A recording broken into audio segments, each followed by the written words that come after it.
Have y'all heard on this day in 1931, the Empire State Building opened up and the very first person to ride the elevator was a woman from Savannah, Georgia? Coming at you. Well, howdy there, friends. On May the 1st, 1931, the Empire State Building officially opened its doors in New York City. Now, what most history books won't tell you is that Miss Eleanor Beaumont from Savannah, Georgia, was the very first civilian to ride those fancy elevators all the way to the top. Miss Eleanor won a nationwide contest by writing a poem about touching the heavens. When asked how a Southern belle felt about being so high up, you know what she said? Reportedly, "Honey, after climbing my mama's magnolia tree as a kid, this is just a taller version with fewer bugs." President Hoover officially opened the building by pressing a button in Washington, D.C. that turned on the lights. Talk about a long-distance light switch. The building was completed in just 410 days. That's faster than my Uncle Jeb can decide what to order at the Waffle House. Hey, y'all know what today is, don't you? It's National Chocolate Parfait Day. Now, us Southerners may not have invented that parfait, but we sure did perfect it with our own special twist. You know the word parfait? What's it mean? I'm gonna tell you. It means perfect in French. But down south, we call it heaven in a glass.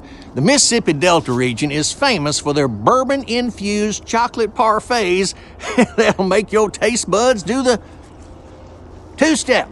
My grandmama's secret parfait recipe included homemade chocolate pudding, whipped cream, and crushed pecan pralines, pecan, whatever, that she'd only make on special occasions.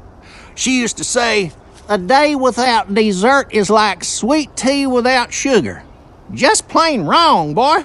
Hey, did y'all know the Bible mentions lilies more than any other flower? In Matthew 6:28 and 29, Jesus says, "Consider the lilies of the field, how they grow.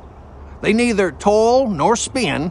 Yet I tell you, even Solomon in all his glory was not arrayed like one of these." Now, if lilies don't have to worry about what they're wearing, I reckon that's permission to wear my comfortable pants on the Sunday dinner with a stretchy waist thing. The lily symbolizes purity and resurrection in biblical times, which is why they're so popular at Easter. If Solomon, with all his golden robes, couldn't outdo a simple flower, just imagine what he'd think about our church Easter hat competition.